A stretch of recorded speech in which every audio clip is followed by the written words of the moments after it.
पहला number person विज्ञान में पाठ नंबर 10 का जितने भी महत्वपूर्ण पर्सन है उसमें पहला नंबर पर्सन है मानव नेत्र के भागों के नाम लिखो। तो मानव नेत्र के भागों के नाम कौन कौन से? कॉर्निया, परितारिका, पुतली, नेत्र लेंस और रेटिना। ये 5 मानव नेत्र के प्रमुख भाग है। कौन कौन से? कॉर्निया, परितारिका, पुतली, नेत्र लेंस और रेटिना। अगला नंबर पर्सन है मानव नेत्र का निकट बिंदु लिखो। तो मानव नेत्र के 2 बिंदु होते हैं, एक तो निकट बिंदु होता है और एक होता है दूर बिंदु। तो मानव नेत्र का निकट बिंदु पूछे तो मानव नेत्र का निकट बिंदु होता है 25 सेंटीमीटर। तो यूनिट ध्यान रखनी है, सेंटीमीटर में दी हुई है 25 सेंटीमीटर। और मानव नेत्र का दूर बिंदु अगर पूछा जाए तो मानव नेत्र का दूर बिंदु कितना होता है? अनंत होता है। ये पर्सन तीसरा नंबर पर्सन। चौथा नंबर पर्सन है समंजन क्षमता क्या होती है? तो समंजन क्षमता की परिभाषा बतानी है। तो समंजन क्षमता होती है नेत्र लेंस की क्षमता। किसकी होती है? नेत्र लेंस की क्षमता।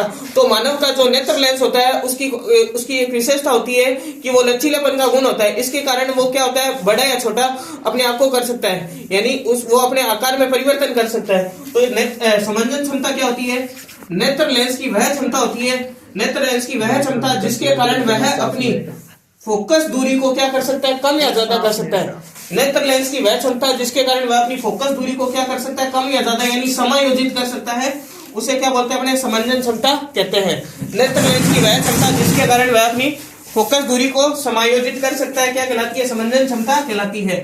अब मानव नेत्र से संबंधित प्रमुख दोष के बारे में देखेंगे तो 3 टाइप के दोष होते हैं, एक तो निकट का, एक दूर का और एक जरा दृष्टि दोष। तो निकट दृष्टि दोष क्या होता है? निकट दृष्टि दोष क्या होता है? इस दोष से पीड़ित व्यक्ति को जो दोष है वही दिखता है। इस दोष से पीड़ित व्यक्ति को पास की वस्तुएं होती है वो तो स्पष्ट दिखाई देती है, लेकिन दूर की वस्तुएं स्पष्ट दिखाई नहीं देती है। इसे बोलते हैं निकट दृष्टि दोष। और इस दोष का निवारण करने के लिए अवतल लेंस का उपयोग करते हैं। इस दोष का निवारण करने के लिए कौन सा? निकट दृष्टि दोष के निवारण के लिए अवतल लेंस का उपयोग करते हैं। अगला है दूर दृष्टि दोष। क्या होता है? इस दोष से पीड़ित व्यक्ति को दूर की वस्तुएं तो स्पष्ट दिखाई देती है, लेकिन पास की वस्तुएं स्पष्ट दिखाई नहीं देती है। और दूर दृष्टि दोष का अगर निवारण करना है तो कौन सा लेंस? उत्तल लेंस का उपयोग किया जाता है। और तीसरा नंबर है जरा दृष्टि दोष।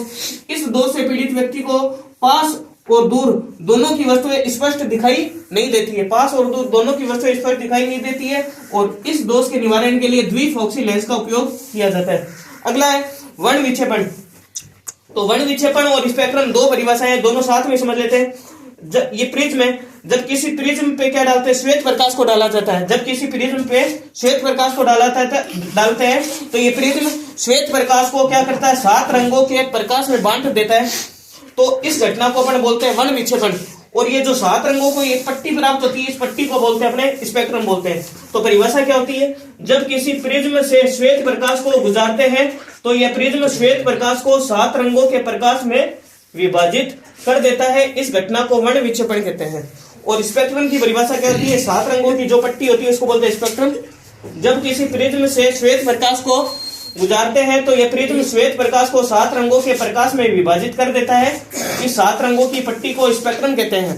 और ये जो 7 रंग होते हैं कौन से होते हैं? विबजियोर से याद करेंगे, VIBGYOR। V मतलब वॉयलेट, I मतलब इंडिगो, B मतलब ब्लू, G मतलब ग्रीन, Y मतलब येलो, O मतलब ऑरेंज, R मतलब रेड। ये इनके हिंदी में नाम दिए हुए। अगला एक छोटा सा प्रश्न पेपर पूछता है तारे क्यों टिमटिमाते हैं? तो इसका 1 नंबर में पूछा जाए तो इसका कारण होता है वायुमंडलीय अपवर्तन।